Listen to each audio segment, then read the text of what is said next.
అండి. నమస్తే. నేను మీ Rajitha. Welcome back to my channel 'the explorer and cooking'.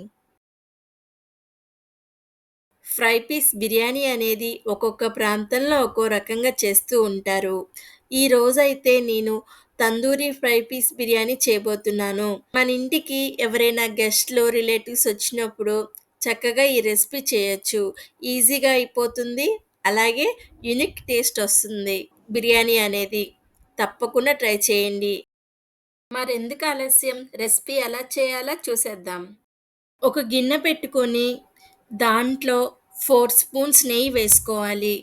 అలాగే ఒక 2 స్పూన్స్ ఏమో ఆయిల్ వేసుకోవాలి. అలా వేసుకుంటే బిర్యానీ టేస్ట్ అనేది బావుంటుంది. నెయ్యి ప్లస్ ఆయిలు 2 వేసుకోవాలి. 2 ఏసుకోవడం వల్ల మంచి టేస్ట్ వస్తుంది. మనం బిర్యానీలోకి ఏమైతే దినుసులేసుకుంటామో అవన్నీ వేసుకోవాలి. లవంగాలు, యాలుక్కాయలు, మిరియాలు, దాల్చిన చెక్క, పెద్ద యాలుక్కాయ, స్టార్ ఫ్లవర్, అలాగే 3 బిర్యానీ ఆకులు. ఇవన్నీ యేసుకొని కొంచెం చిటపటలాడిన తర్వాత స్లైసెస్ కింద కట్ చేసిన ఒక పెద్ద సైజు ఉల్లిపాయ, అలాగే కట్ చేసినటువంటి పచ్చిమిర్చి వేసుకోవాలి. ఇక్కడ మీరు కారాన్ని బట్టి వేసుకోండి. మీరు ఎంత కారం అయితే తింటారో దాన్ని బట్టి పచ్చిమిర్చి వేసుకోండి. కొన్ని పచ్చిమిర్చి కారం తక్కువుంటే, కొన్ని పచ్చిమిర్చి కారం ఎక్కువుంటాయి కదా! దాన్ని బట్టి మీరు వేసుకోండి అక్కడ. కొంచెం వేగిన తర్వాత ఒక స్పూన్ ఉప్పు వేసుకోవాలి. ఒకసారి కలుపుకొని ఒక 5 నిమిషాల తర్వాత ఒక 2 స్పూన్స్ అల్లం వెల్లుల్లిపాయ పేస్ట్ వేసుకోవాలి. అల్లం వెల్లుల్లిపాయ పేస్ట్ పచ్చివాసన పోయేదాకా వేయించుకోవాలి. వేయించుకున్న తర్వాత ఒక 10 మినిట్స్ అయిన తర్వాత ఆల్రెడీ నేను కడిగి సన్నగా కట్ చేసి పెట్టుకున్నాను ఆకుకూరలు. అవేంటంటే కొత్తిమీర, పుదీనా, కరివేపాకు ఇవే. ఫస్ట్ మనం కొత్తిమీర వేసుకుంటాం. ఆ తర్వాత పుదీనా వేసుకోవాలి.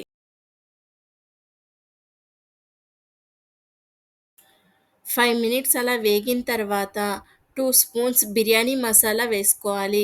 బిర్యానీ మసాలా వేసుకొని ఒకసారి బాగా కలుపుకున్న తర్వాత నేను 2 గ్లాసెస్ ఆఫ్ రైస్ తీసుకున్నాను.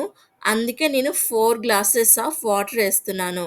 అంటే గ్లాస్ రైస్ తీసుకున్నామనుకోండి 2 గ్లాసెస్ ఆఫ్ వాటర్ ఏసుకోవాలి. నేను 2 గ్లాసెస్ ఆఫ్ రైస్ తీసుకున్నాను కాబట్టి 4 గ్లాసెస్ ఆఫ్ వాటర్ వేస్తున్నాను. నేనిక్కడ 2 స్పూన్స్ ఆఫ్ సాల్ట్ వేస్తున్నాను. మీరు రుచికి తగ్గట్టుగా ఉప్పు వేసుకోండి. నేను ఒక అరగంట ముందు ఒక 2 గ్లాసుల బాస్మతి రైస్‌ని కడిగి నానబెట్టుకున్నాను. ఆ బాస్మతి రైస్‌ని ఇప్పుడు మరుగుతున్న నీటిలో వేసుకోవాలి.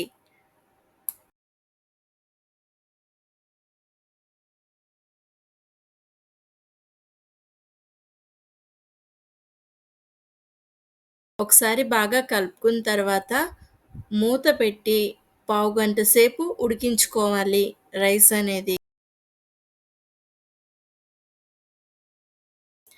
నేను ఆల్రెడీ ముందే చికెన్ ఒక 1 కేజీ తీసుకొని నిమ్మకాయ, ఉప్పు, పసుపు ఈ 3 వేసుకొని శుభ్రంగా 3 సార్లు కడుక్కున్న తర్వాత ఉప్పు, పసుపు వేసి నీళ్ళేమి పోయకుండా చికెన్‌లో ఉన్న నీటితోనే ఒక పావుగంట సేపు ఉడికించుకున్నాను.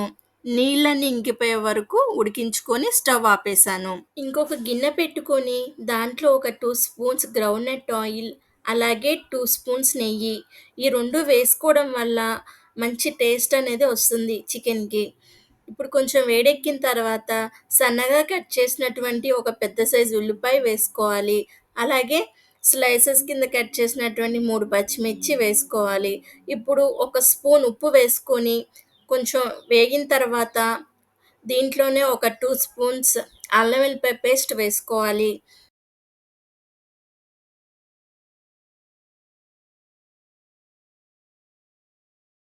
అల్లం వెల్లిపాయ పేస్ట్ అనేది కొంచెం పచ్చివాసన పోయే వరకు వేయించుకున్న తర్వాత, ఇప్పుడు దాంట్లోనే కొంచెం పసుపు వేసుకోవాలి. అది గూడా కొంచెం వేగిన తర్వాత, మనం ఆల్రెడీ ఇందాకల కట్ చేసి పెట్టుకున్నాం కదా! కరివేపాకు, కొంచెం కొత్తిమీర, కొంచెం పుదీనా ఇవన్నీ వేసుకున్న తర్వాత ఒకసారి మొత్తం బాగా కలుపుకొని ఒక 5 మినిట్స్ తర్వాత 2 స్పూన్స్ కారం, అలాగే ఫ్రెష్‌గా దంచుకున్న గరం మసాలా 2 స్పూన్స్ వేసుకోవాలి. ఇది కొంచెం బాగా కలుపుకొని, మనం ఇందాకలా ఆల్రెడీ బాయిల్ చేసి పెట్టుకున్నాం గదా చికెన్‌ని, ఆ చికెన్‌ని దీంట్లో వేసేయాలి. నెమ్మదిగా అటు కిందకి, పైకి చికెన్‌ని కలుపుకోవాలి. మనం బాయిల్ చేసాం గాబట్టి కొంచెం స్లోగా కలుపుకోండి. స్పీడ్‌గా కలిపితే ఏమవుతుందంటే ముక్కనేది పీసులు, పీసులు కింద అయిపోతుంది. అందుకని కొంచెం నిదానంగా కలుపుకొని ఏగనివ్వాలి. ఇలా కొంచెం ఒక పావుగంట సేపు వేగనిచ్చిన తర్వాత లాస్ట్‌లో ఉప్పు సరిపోకపోతే గనక ఉప్పు వేసుకోండి. కొంచెం కరివేపాకు, అలాగే సన్నగా కట్ చేసిన కొత్తిమీర వేసుకోవాలి. ఒకసారి బాగా కలుపుకున్న తర్వాత ఒక 10 నిమిషాలుంచి స్టవ్ ఆపేయడమే. చికెన్‌కి తందూరి ఫ్లేవర్ రావడం కోసం మన దగ్గర బొగ్గు ఉంటే బొగ్గుని ఇలా కాల్చుకోవచ్చు. అది లేదు అనుకుంటే మన ఎండిపోయిన కొబ్బరి చిప్పలుంటాయి కదా! కొబ్బరి తీసేసిన తర్వాత మనం పడేస్తాం కదా! వాటిని ఇలా స్టవ్ మీద పెట్టి కాల్చుకోవాలి. ఇలా పూర్తిగా బొగ్గుల్లాగా తయారయిన తర్వాత, బాగా కాలిన తర్వాత ఒక గిన్నెలోకి తీసుకొని, మనం చికెన్‌ని చుట్టూరు జరుపుకొని మధ్యలో కొంచెం ఖాళీ ఉంచి, ఈ గిన్నెని దాంట్లో పెట్టుకోవాలి. పెట్టుకొని దీంట్లో ఒక హాఫ్ స్పూన్ నెయ్యి వేసి, వెంటనే లిడ్ అనేది క్లోజ్ చేసేయాలి. అలా చేయడం వల్ల ఆ స్మోకీ ఫ్లేవర్ అనేది చికెన్‌కి పట్టి మంచి ఫ్లేవర్ ఒస్తుంది. మనం రెస్టారెంట్‌లో తందూరి చికెన్ ఎలా అయితే ఉంటుందో సేమ్ అలాగే వస్తుంది. మనం ఇందాకలా రైస్ పెట్టుకున్నాం కదా! అది ఆల్రెడీ 85% అయితే ఉడికిపోయింది. ఇప్పుడు ఏం చేద్దామంటే, దాంట్లో ఉన్న సగం రైస్ తీసేయండి ఒక బౌల్‌లోకి సెపరేట్‌గా. తీసేసి మనం చపాతీ చేసుకునే పెనం ఉంటుంది గదా!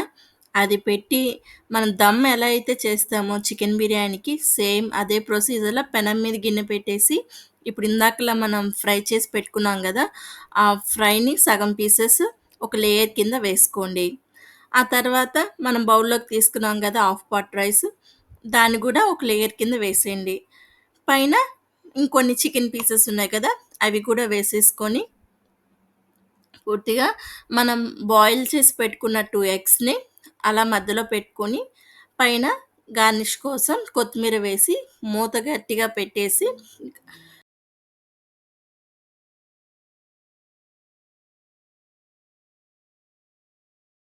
ఒక 10 మినిట్స్ పాటు దమ్ చేసుకోవాలి మీడియం ఫ్లేమ్‌లో.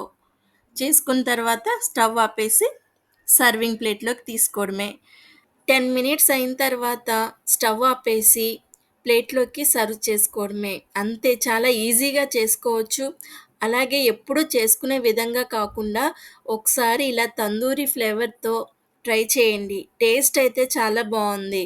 ఈ బిర్యానీకి కాంబినేషన్ రైతా చేసుకొని తింటే చాలా బావుంటుంది. వీడియో నచ్చితే కనుక ప్లీజ్ లైక్ చేయండి. అలాగే కొత్త వాళ్ళు ఎవరైనా చూస్తూ ఉంటే మన ఛానల్‌ని సబ్స్క్రైబ్ చేసుకోండి.